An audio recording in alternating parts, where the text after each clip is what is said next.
Hi everybody, thank you for joining me today. So I just want to start out by saying this video is a little bit longer only because I didn't want it to go too fast. So it is going to be around 15 minutes, okay? So if you want to fast forward, jump ahead if you want, if there's certain things that you already know. So I'm taking a 10 by 10 canvas and I'm going to be tearing up this paper. It's from Blue Fir. And I'm taking the same piece of paper, just putting it behind the other to create a layered look without having to tear up a whole bunch of paper. I'm just using the same paper.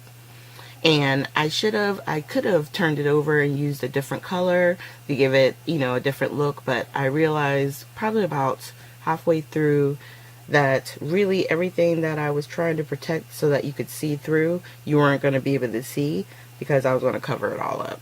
So right here I'm putting down clear gesso, which is why you would use clear gesso, so that elements behind the clear gesso would show through. You'd be able to see the texture or the pattern paper, stuff like that. Excuse me. But as I start laying everything down, because I don't have a photo for this, it's literally just going to be flowers and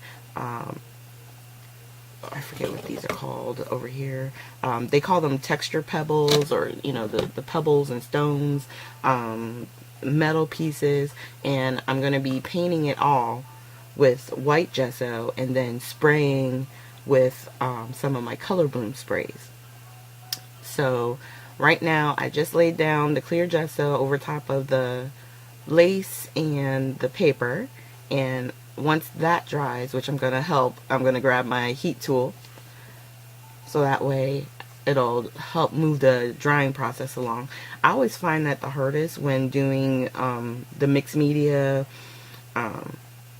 or even like sometimes elements of shabby chic, is that when I do the video, things have to dry. So unless you have the days in between where you can literally start something and then 2 days later come back and work on it again because you want it to completely dry, then you have to use your heating tool during the video process to move things along. But at one point I'm going to be using a stencil, and with that stencil I'm using crackle paste. Now when you let crackle paste dry naturally, you get much better cracking results.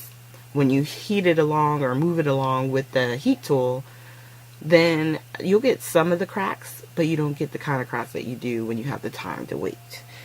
But since a lot of the crackle paste winds up getting covered, okay. And I always think about that. Like, I try to think, where am I putting my clusters? What's going to be over top? I want a little bit to peek out here. So I do like different sections and not the whole stencil sometimes. Sometimes I just do part of the stencil. And the stuff that you lay down may wind up getting covered. And that's okay. It is. Just go, everything that you plan out sometimes when you're doing these type of projects can get changed by one element. It was, for me, I knew I wanted to use this frame, and the frame takes up a lot of the area where I put down my first set of stencils, my little bit of stencils. Oh well, I got it on the other side. You'll be able to still see it, So I don't stress it. Now I took this chipboard element, and it was like one piece, and you could kind of see it on the screen, but I cut it in half because it didn't have to, in the center, it doesn't matter what it looks like because the frame and everything is going to go on top of it. So it's going to look like it's just these elements kind of peeking out from the frame, I guess you could say. And to make it all so that way it lays, well, I'm using chipboard on the back to give it that height. And then I realized the in-between space, the chipboard really wasn't hitting, so I just laid a piece down on the actual canvas, and then I'm going to glue all over the back of that on top of the chipboard elements that we've put down. And I'm using for my glue the 3-in-1. Yeah, the 3-in-1 glue, which to me operates kind of like hot glue, but cold, because there's always strings. So if you ever use this one, just keep in mind, like, when you're done, you'll have to go back and check for, like, those strings, like the hot glue strings, and, you know, just clean them out, especially if you're giving it away to somebody. So once that was down, then the next part is really just putting down all of your elements. So I'm laying down all my flowers, and it doesn't matter the color of the flowers. It doesn't matter. I could have used all purple flowers. I could have used orange flowers. It doesn't matter, because remember, at this point, I'm like, okay, I'm going to cover everything in white gesso anyway. So this is what we're going to do. Excuse me.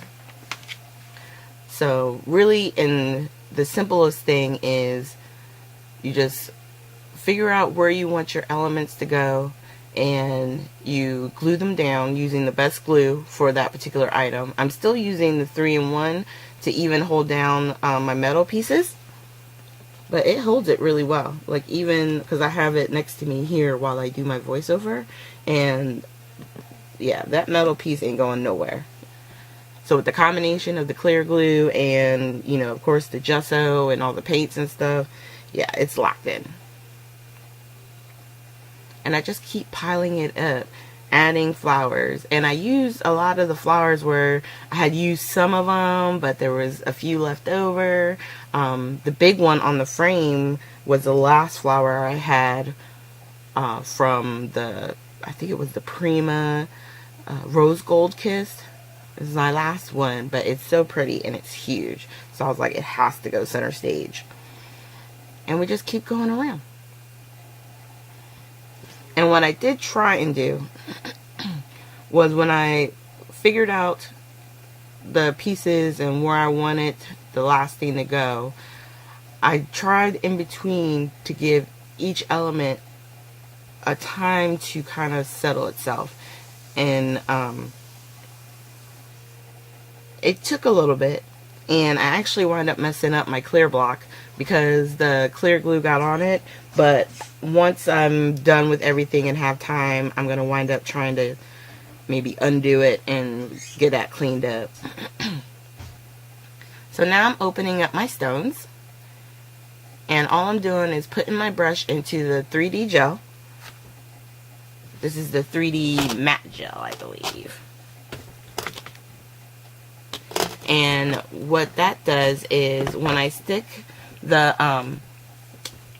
paintbrush into the stones, they connect to the gel, and then I just pretty much are painting them on. And there's different sizes. I have the large stones, the medium, and then the ones that are like little pebbles. And it was fun. It was fun putting them all over. I'm not one that I don't use the stones very much. So this was an experiment for me, trying to figure it out. I definitely like this way, because when you put it down, that does help it to stick in that spot. But I think there's always going to be those few that just don't want to stick, and that's okay. And then the little ones, please, they cause a little storm of pebbles all over my desk, which will be fun to clean up. Because I have a feeling, even though I've cleaned up my area, when I go to clean some more, I'm going to find more little pebbles, because they just ran all over the place. But as I'm putting them down, I'm pressing them into the gel, so that way as the gel dries, they're being, you know, adhered. And I use my heat tool again on this one to try and help it clear and dry as quick as possible, because you don't want to start doing the white gesso while it's wet, because you'll wind up messing up your gesso and having pebbles and all kinds of stuff in that. So it's really important to make sure you let that dry. So I'm going to go off camera and get that part done. So this is the finished look with the gesso all over it. And now I'm going to use my Prima Bloom sprays, my Prima Bloom 2 sprays, in Black Tulip. And the other one is Raspberry, Wild Raspberry. I'm going to use those two colors. And my water sprayer, my distress sprayer from Tim Holtz. And we're just going to get that color moving, you know. I kind of knew what I wanted it to do or where I wanted it to go, but you'll see. You know, sometimes you just gotta go with it. And I'm on top of my Tonic Studio matte, so I can let the color drip down, and it's gonna be a lot easier cleanup than if I did it on top of just my white table. And you can see in there, see all the color. You can see the embossing powder kind of like pop out all of a sudden, and that's because of the crock and the paste with the stencil. It's really nice. And I'm just hitting it with the heat tool.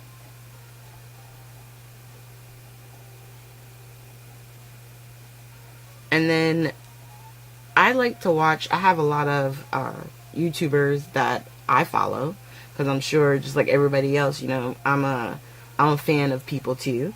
And there's a lady by the name of Tiffany, and I don't want to say her last name wrong, but I will leave links down below to her channel. She does this very well, and watching her technique and what she does, it's very inspiring. You want to play, and I know I'm nowhere near where she's at and how she's able to layer up her colors and do stuff like that, but this was my attempt at that. And so what I did is I took the black distress stain in Black Suit, and I'm trying to add what she says is depth to the project, right?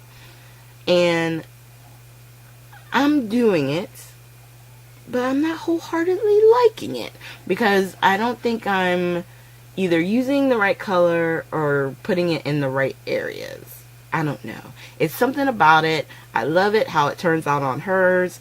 Wasn't fully loving it on mine. And that's what happens. That's what happens. As YouTubers and crafters, that will happen. You will see somebody do a technique and you're like, yes, I love it. I'm about to rock it. And then you attempt it and it's like something gets lost in translation, right?